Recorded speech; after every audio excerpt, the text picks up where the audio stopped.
आज चाहिँ म तपाईहरु सामु लाफिङको रेसिपी लिएर ल्याएको छु। आज चाहिँ येल्लो लाफिङ लिएर आएको छु मैले चाहिँ। र पहिला चाहिँ मैले पिठो मुसेको छु, मैदाको पिठो। यो चाहिँ मैले अघि नै मुसेर राखेको थिएँ अनि यसलाई चाहिँ मैले पानीले हाले। पानीमा अब मज्जाले मिस्दै जानुपर्छ अनि यसको स्टार्चहरु निस्किन्छ। यो सबै सेतो निस्किराछ नि यो पानीमा, यो स्टार्च हो यो चाहिँ। अब चाहिँ म भाँडामा खनाउन जाँदै छु स्टार्चलाई। यसलाई चाहिँ नफाल्नु होला स्टार्चलाई। अनि अर्को पानीमा नि मैले पखाल्दै छु। स्टार्च जति आउँछ म त्यति जम्मा गर्दै जाने छु।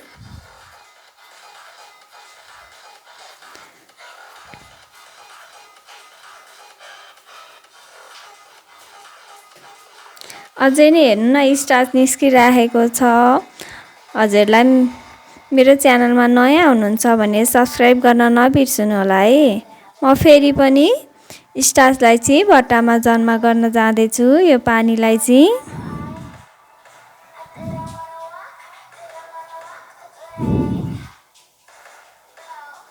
अब चाहिँ बन्द गरेर राखिदिएँ मैले 4 घण्टाको लागि। 4 घण्टा पनि भइसकेको छ।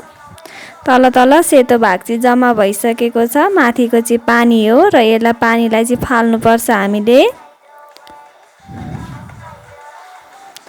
जति पानी निस्किन्छ सङ्लो पानी त्यति चाहिँ फाल्दै जाने छु म। तल तलको सेतो आएपछि चाहिँ हजुरले नफाल्नु होला।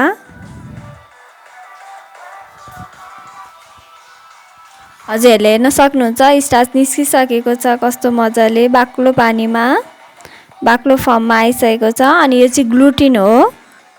यो रहेको पिठो चाहिँ ग्लुटिन भनिन्छ। अनि यसलाई चाहिँ मैले मोमोको भाँडोमा प्लेटमा राखेर 20 मिनेटको लागि पकाउँदै छु। 20 मिनेट पनि भइसकेको छ। यो पाकिसकेको छ। अब यसलाई चाहिँ एकछिन सेलाउनको लागि दिन्छु म। र मैले चाहिँ अर्कोतिर तेल लिए। अनि तेलमा चाहिँ मैले टिमुर फ्राई गर्न जाँदै छु यो लाफिङको मसलाको लागि। तेल चाहिँ बोटुकामा हाल्नु होला टिमुर जति छानेर। अनि यो चाहिँ सुकेको खुर्सानीलाई मैले फ्राई गरेर कुटेको थिएँ। अनि थोरै नुन हाले मैले यसमा चाहिँ।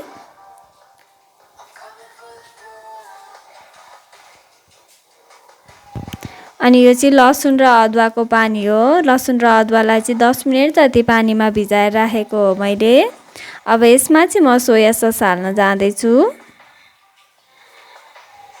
अनि यो चाहिँ काटेर राखेको लसुनको पत्ता हो।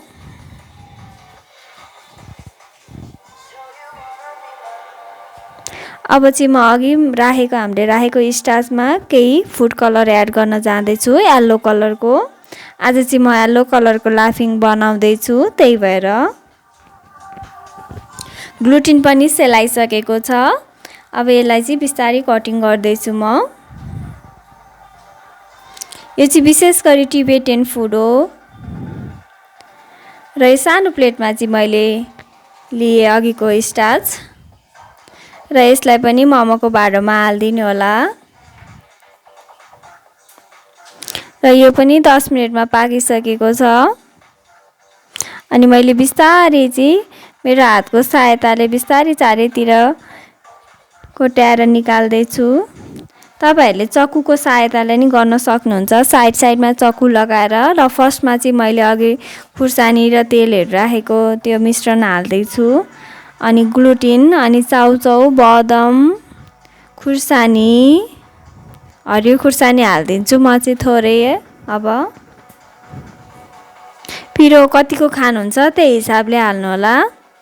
अब यसलाई चाहिँ फोल्ड गर्दै जानुपर्छ हामीले। अनि बिस्तारै कटिङ गर्नु होला।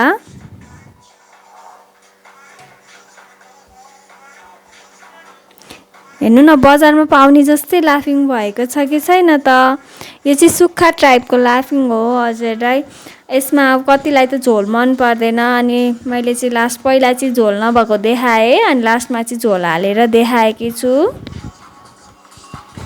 हजुरलाई मेरो रेसिपी मन पर्यो भने लाइक कमेन्ट सेयर सब्सक्राइब गर्न नबिर्सिनु होला। म साथै यस्तै रेसिपी लिएर आउने छु हजुरहरूको माझमा है।